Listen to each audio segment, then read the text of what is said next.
Fala aí, galerinha, tudo bem? Professora Diana Faustino, dessa vez aí para dar continuidade ao nosso assunto, né, a Guerra de Canudos, tá certo? Hoje vamos falar um pouquinho, vamos relembrar algumas coisas, alguns fatores e dar continuidade a esse assunto, tá? Estamos falando aí sobre as revoltas republicanas que ocorrem no período do Brasil República, né? Então várias revoltas irão eclodir por todo o Brasil. Uma delas vai ocorrer na região sertaneja, né, da Bahia, na região do Nordeste brasileiro, tá certo? E essa revolta, ela vai ocorrer por diferentes fatores, tá? A revolta de Canudos. Primeiro porque a região sertaneja ela vai passar por uma sequência, né, de problemas sociais muito fortes. Um deles é a fome, né, a questão dos baixos rendimentos familiares, né, isso faz com que as pessoas não tenham alimentos dentro de suas próprias casas e possam de fato ter aquilo que seja necessário para a sobrevivência. O fator seca, que vai ser determinante na região, né, a falta de chuva vai fazer com que a terra se torne bastante infértil, logo não há uma produtividade da agricultura, o gado acabava morrendo, tá certo, de sede e fome, e esses são fatores que vão agravar a situação sertaneja naquele momento, tá certo? A falta de apoio político, porque os governantes focavam muito as regiões São Paulo e Minas Gerais, tão pouco dava atenção às áreas sertanejas, já que eram muito distantes, né, eram locais assim de difícil acesso. A questão da violência, que era muito comum na época, já que quem comandava nessas regiões eram os coronéis, os grandes latifundiários, então eles eram a lei, eles mesmo mandavam matar. A violência acontecia muito as cruas, digamos assim, né? Era tipo muito olho por olho, dente por dente. As pessoas resolviam, né, com as próprias mãos aí as questões relacionadas ao fator violência, desentendimento no cumprimento das regras, né? Quem fazia a lei era o próprio coronel, tá? Questão do desemprego, ou você trabalhava para o coronel, ou você estava desempregado, então tinha muito essa característica. E o fanatismo religioso que vai se propagar nessa região, porque a população, como vocês acabaram de ver, já não tinha praticamente nada, então a fé era a única coisa que lhes restava, tá bom? Então era muito comum a existência de beatos que circundavam a região, prometendo aí uma vida melhor, pautado muito nas escrituras sagradas. Então tinha muito essa situação, tanto é que ainda hoje o povo sertanejo, a galera distante dos grandes centros urbanos, né, que são as capitais, eles ainda são muito apegados a essa questão do fanatismo religioso, né, a questão do catolicismo, até mesmo a difusão do segmento protestante, né? Então são muito apegados a Deus, se fala muito de Deus nessas regiões mais afastadas, onde esses fatores, desemprego, violência, seca, fome, né, falta de assistência política estão muito presentes, tá? Isso não é a realidade de hoje, a gente tá falando da realidade ali, ó, do iníciozinho do século XIX, do final do século XIX, tá certo? Mas são fatores que ainda se aplicam aos dias atuais. Então, dados aí importantes da Guerra de Canudos, né? Ela vai acontecer, ela vai durar um ano, a guerra de fato, tá? Os conflitos, as investidas, elas irão durar um ano, que vai de novembro de 1896 a outubro de 1897, vai ocorrer no sertão da Bahia, tá? Onde de um lado vão estar os habitantes do Arraial de Canudos, jagunços, sertanejos, pobres, fanáticos, galera que saía das fazendas em busca de uma vida melhor, tá? Liderados, é claro, por um beato religioso, né, um líder religioso, o famoso Antônio Conselheiro, tá certo? E do outro lado estavam aí as tropas do governo da Bahia, que viu o Arraial de Canudos crescer tanto, que isso impôs medo, tá, ao poderio, porque era como se fosse um poder paralelo, porque só quem mandava eram os políticos e os coronéis, que eram os próprios políticos. Não havia ter uma liderança que mandasse mais do que eles, e o Arraial de Canudos começou a crescer de forma independente, sem a dependência desses dois grupos principais, e isso acabou assustando o governo da Bahia, tá certo? Que, é claro, se associou ao governo federal para poder destruir aí Canudos, tá? Aqui a gente tem uma área de extensão da região, tá certo? Essa área tracejadinha é a área onde vai ocorrer o Arraial de Canudos, que vai ser uma área muito grande, com cerca aí de mais de 25 mil pessoas, para vocês terem uma ideia de como se tornou grande. Era algo que era impossível de ser formado numa região sertaneja, tá certo? Mas aí o Antônio Conselheiro conseguiu reunir essa galera aí todinha nessa área da Bahia, beleza? Aqui nós temos uma imagem do Arraial antes dele ser destruído pelas tropas federais e baianas. Percebam que eu tenho aqui a questão da Casa Grande, tenho a igreja, né? A igreja que vai ser o símbolo-chave. Eu vou ter áreas comunitárias, área de plantio, área de criação, cada um vai ter a sua profissão. Então vai se montar uma verdadeira cidade paralela ao governo do estado da Bahia, tá certo? Aqui eu tenho, né, uma casinha um pouco mais próxima, é claro, que é algo muito rústico, muito rudimentar. Eles usavam os materiais que eles tinham em mãos, possivelmente aí a questão do barro. A casa era muito de pau a pique, palhas, mas eram cada um com sua casa própria, tinha um lugar, um ambiente adequado para se viver, se tinha uma profissão, se tinha alimento, se tinha uma proteção política. Então era um verdadeiro lugar confortável para se viver, tá certo? As causas da guerra, né, vai acontecer aí graças à não concordância do pagamento de impostos, porque a galera de Canudos, eles não pagavam os impostos, tá certo? Eles não pagavam os impostos nem ao estado da Bahia, tampouco ao governo federal. E os latifundiários, eles reivindicavam essa questão.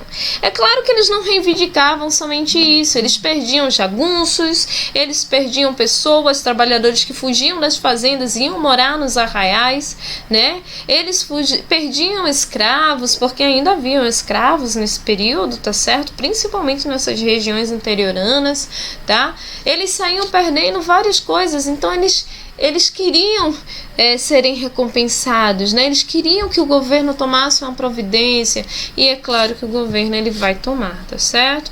É claro que eles afirmavam, né, que Antônio Conselheiro ele defendia aí a monarquia, a volta da monarquia. Poxa, o Brasil se tornou independente, o Brasil agora é uma república, por que o Brasil vai voltar a uma monarquia? Quem tiver essa ideia deverá ser repreendido, deverá ser punido, né? Então tem todo esse fator que era relacionado aí à figura do Antônio Conselheiro, tá? Por outro lado, o Antônio Conselheiro ele tinha seus próprios ideais, ele de fato, né, ele defendia o fim da cobrança de impostos, não se via motivo para isso, porque o povo não se tinha aí, o povo ele não tinha a questão ele não tinha os benefícios, digamos assim, dos impostos pagos, né, pelo governo. Por outro lado, Antônio Conselheiro ele vai defender os seus próprios ideais, né? Que seria a não cobrança de impostos. Ele era contrário aí à questão do casamento civil, tá certo? Afirmava, é claro, né, ser o enviado de Deus. Fazia, claro, que algumas previsões, e tinha algumas que davam muito certo e tal. Tinha toda essa questão aí da presença da religião, e isso fazia com que as pessoas ficassem fixas ao que ele falasse, né? Muitas tinham o que era dito pelo Antônio Conselheiro como uma lei, né? Como de fato ele sendo enviado de Deus aí para levar as pessoas a esse novo modelo de vida que seria o Arraial de Canudos, tá bom? Aqui vai ter um certo resumo sobre o que foi, tá certo? Canudos vai ser fundada às margens do rio Vaza Barris, no sertão baiano, tá bom? Lá era uma cidade onde pessoas carentes deveriam morar, né? Eles iam para ter trabalho, acesso a terras férteis, né? E eles fugiam de quem? Da exploração dos fazendeiros, que eram os coronéis, tá bom? Então aqui vai falar um pouquinho sobre como Antônio Conselheiro era visto aí pelo governo do estado da Bahia, tá certo? Como um inimigo, né, do Estado, como um inimigo político propriamente dito. Eles temiam que Antônio Conselheiro viesse a querer a tornar-se da política do Estado, né, e posteriormente do Brasil, tá bom? Com medo que Antônio Conselheiro tomasse essa atitude, né, o governo do estado da Bahia vai pedir aí o apoio federal, tá certo? Que vai enviar tropas para a região para combater aí o Arraial de Canudos, tá bom? É claro que, como toda revolta desse período, ela não vai dar certo, né? O líder vai acabar morto, né? Já trazendo aí um spoilerzinho, mas isso vai deixar um legado que seria o legado da resistência em si, tá? Aqui eu tenho imagens, né, dos soldados generais, tá bom? No sepultamento do capitão Antônio Manuel, que vai ser um camarada que vai liderar aí o povo de Canudos contra as investidas das tropas do governo do estado da Bahia, tá certo? É claro que ele vai ser morto, né? Vai ter aí a questão do sepultamento, das honras em relação ao seu nome, tá? Foram cerca de 3 tentativas que não deram certo, tá certo? Foram mal sucedidas, e a quarta tentativa aí, na quarta tentativa, tá? O governo do estado da Bahia solicitou o apoio das tropas federais e, de fato, a quarta tentativa não teve para onde. O Arraial de Canudos ele foi vencido, na verdade foi massacrado. Militares de várias regiões do Brasil, usando armas pesadas, foram enviados para o sertão baiano, tá?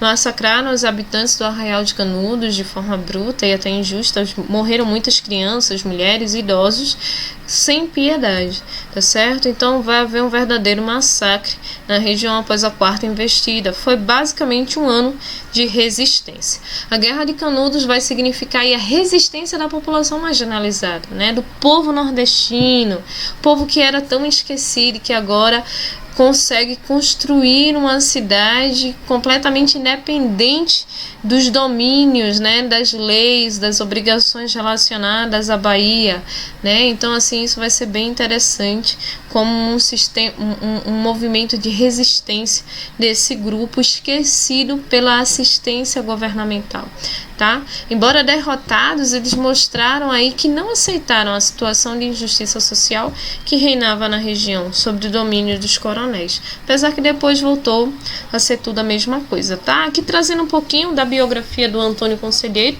né? Ele vai ser um beato, um líder religioso, micênico, né? Um messias, muitos o viam dessa forma. Nasceu aí em Quixeramobim, bom, enfim, lá no Ceará, em 13 de março de 1830, e vai falecer em Canudos em 97, tá certo? Foi considerado aí um fora da lei pelas autoridades nordestinas, tá? Antônio Conselheiro, ele peregrinava pelo sertão do Nordeste, marcado pela presença da seca, pela fome, né? Pela falta de perspectiva, levando mensagens religiosas e conselhos sociais, daí o nome Antônio Conselheiro, tá certo? Para as populações carentes, populações aí que não compreendiam da leitura, né? E ele, como era um conhecedor, um homem inteligente, conhecedor das palavras sagradas, ele acabava levando esse conforto às pessoas, tá?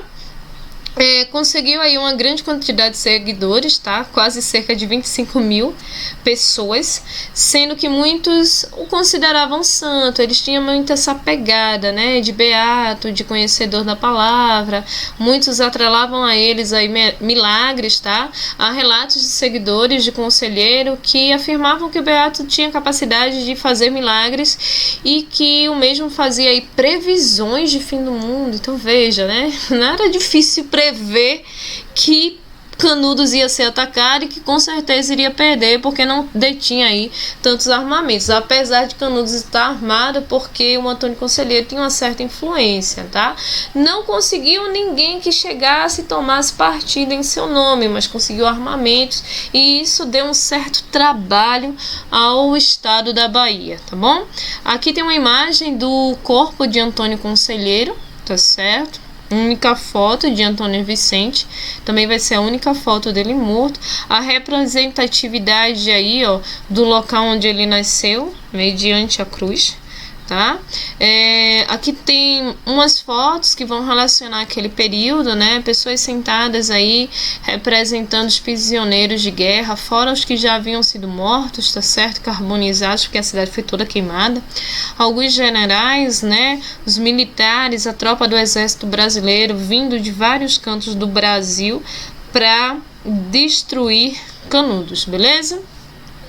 Algumas curiosidades, né, que cerca de 10 mil soldados lutaram na investida, tá certo, de Canudos na quarta tentativa, tá? Canudos aí tinha mais de 25 mil pessoas morando no arraial, né, das quais 25 morreram, foram executadas. Existem controvérsias, é claro.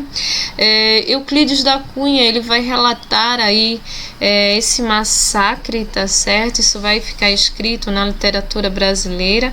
Euclides da Cunha, que vai ser aí um literário relacionado às obras do Nordeste, tá certo? Vai retratar essa questão da seca, da fome, das miserabilidades de algumas minorias aí que viviam naquele período, tá certo?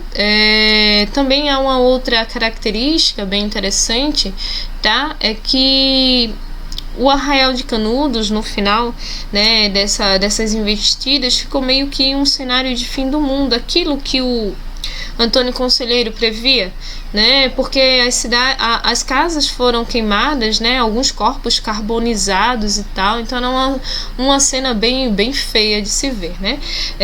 Haviam aí cerca de 5.200 casas, então veja como é grande, né, já naquele período, para algo que surgiu às margens de um rio e foi crescendo, tá certo. Também tem uma outra coisa, o corpo de Antônio Conselheiro hoje é localizado no santuário da Igreja Nova, né? Isso é claro, depois de exumerado, tá certo? Como se fosse uma figuração. Foi fotografado por Flávio de Barros, tá certo? Sua cabeça foi cortada e levada para Salvador como um prêmio, tá? Isso aí foi um prêmio aí ao estado da Bahia, né? Isso, a cabeça do líder de quem eles tanto desejavam, a quem tanto o povo aclamava e quem estava ganhando popularidade mais do que os coronéis e os governadores e os políticos daquela época, tá certo? Então esses senhores foi aí a Guerra de Canudos, tá? Espero que os senhores tenham compreendido um pouquinho sobre essa história, tá certo? Vai ser uma rebelião, uma revolta que não vai dar certo, mas que vai mostrar e vai deixar o seu legado de resistência de um grupo esquecido aí pelo assistencialismo do Estado, tá certo? Isso vai ser extremamente importante para o Brasil e para as futuras revoltas, tentativas de melhores condições de vida do povo sertanejo, tá certo, senhores? Para vocês aí um beijão, fiquem com Deus e até a próxima aula. Tchauzinho, tchau.